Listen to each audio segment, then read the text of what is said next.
My name is Barry Mathis, and Brent asked me to jump on here for the Mastery of Sales portion of the call. And so it was supposed to have started at 2:10, so we're running a little bit behind. So I'm just going to jump right in. Mastery of Sales in uncertain times. How many of you think we're in uncertain times right now? The number of transactions has gone way down. It depends on who you listen to, but on single family transactions, 4 million transactions through 2021. For 6 years until 2021, we were averaging around 4 million transactions a year, some years a little more, some years a little less. Right now, last year, 2.57 million transactions. Now that's a single family number, just single family houses, not counting new houses, not counting apartments and constructions. If you don't think you're going to feel that, you absolutely are going to feel that. Everyone is going to feel that. It is going to cut into production. What do you do in order to fight that? Michael, give me some ideas. What do you do in order to fight that? That's Michael Dougal. Yeah, sure. What I do to fight that is I make sure that I stay on schedule. I count the number of conversations that I'm having, and I look at my efficiencies as far as where could I be more efficient. That's awesome, Michael. That was a great answer. I had no idea what you were going to say. So here's what I want you guys to be thinking about. Why is it that the market is slowed down? Give me a reason why you think your buyers, what are you hearing from your buyers as to why it's slowed down? Why are they not taking action right now? Go ahead, just jump out. Go ahead, They're Tom. waiting for the market to improve. I hear that a lot. Got it. Interest rates. Carolyn, what do you got? Anybody else ready while she's unmuting? Hey, I'm here. Why are they not taking action? Well, it's partly just excuses that they have. I'm in the commercial side, and I'm kind of moving around. I'm a different kind of cat. Awesome. Sean, how come they're not taking action in your world? I would if the clients would be willing to go with the interest rates right now, but they're waiting for that.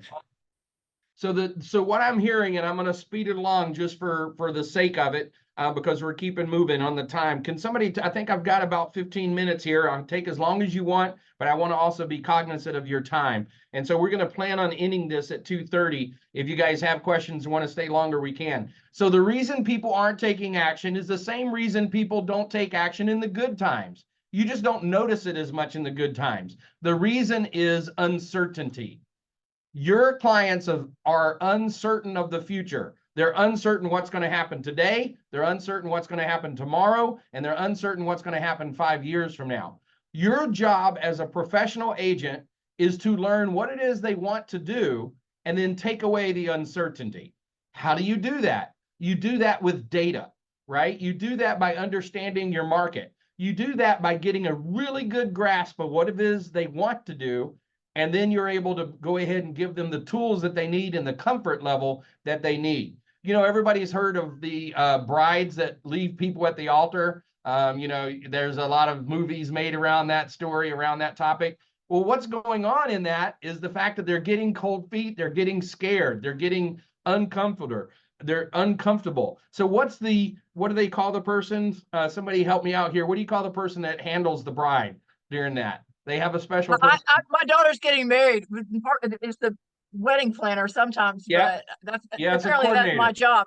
But actually, what you're talking about is really true with business valuation. You match a business with a buyer, and a lot of times, right at the very end, they've got to actually trust you, not just data, but they've got to feel like you've got it. They got to. It's a absolutely. So personal connection is what makes the difference in closing that deal. Absolutely. So the data you're using is not random data. First, you have to ask the questions that show you what they're concerned about, right? And so when you know what they're concerned about, then you're able to give them the data that addresses their concerns, right? So I've got some buyers right now. I don't do a lot of work with buyers right now. I mostly work with investors, flipping properties and things like that. But I've got some buyers who went out to look at houses and they don't really know what they want. And then as they started, just like you guys have done for years, as you start listening to them, I actually had one of them, there were two of them together, and one of them was saying one thing, one was saying another thing. And I told the person what he really wanted. And he turned to the other person and said, wow, he heard what I didn't say, right?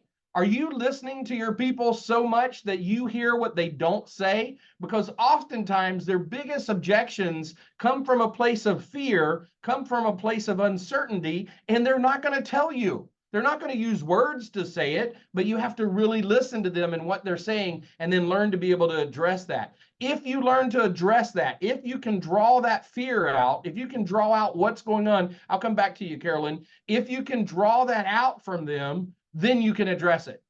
And if you don't, as Brent often says, it sounds like the Charlie Brown cartoon, blah, blah, blah, blah, blah. Or want, I think is what it says. If you're using the wrong data to answer the wrong questions, or great data to answer the wrong questions, then that's what's going on. You're not truly addressing their fears. You have to address those fears in order to move forward.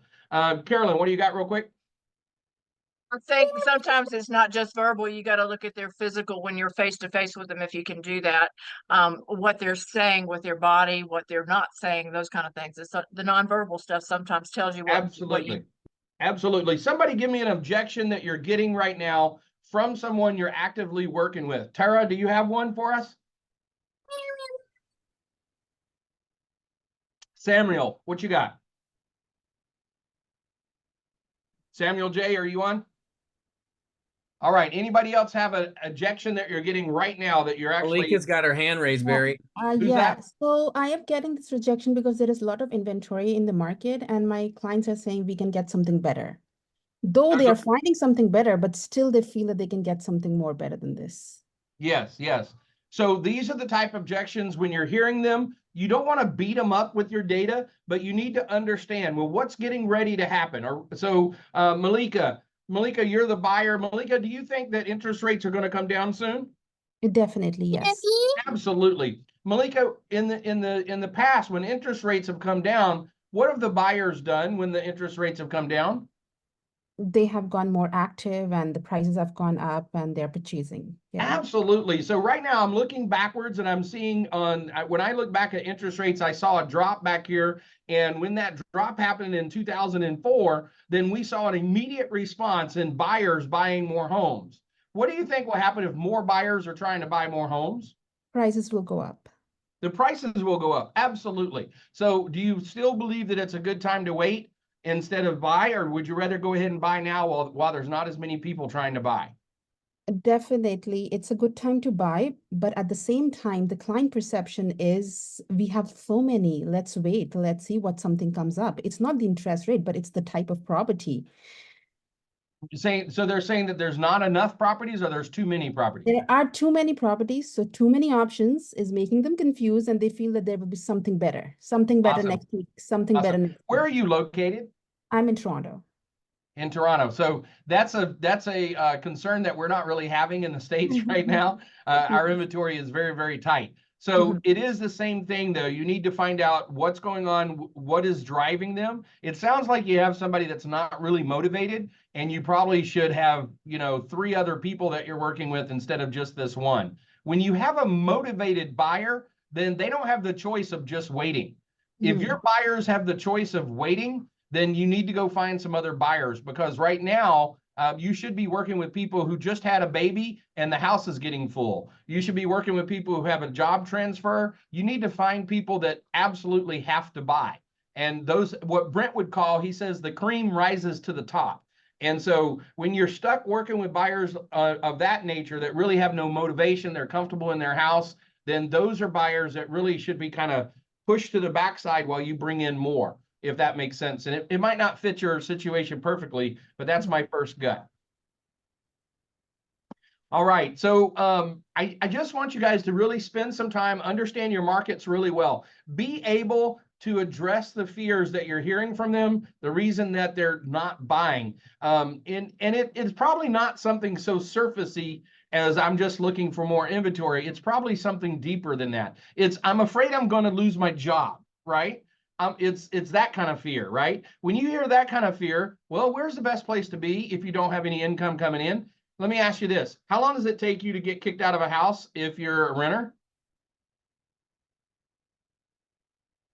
2 months. Maybe, how long? 2 months. 2 months, maybe 3 months, depends on what state you're in. Out here in California, I'm a property manager. I own a property management company. It'll probably take you 4 months here. If you own the home, how long does it take you to get kicked out? In Like a California, year. days.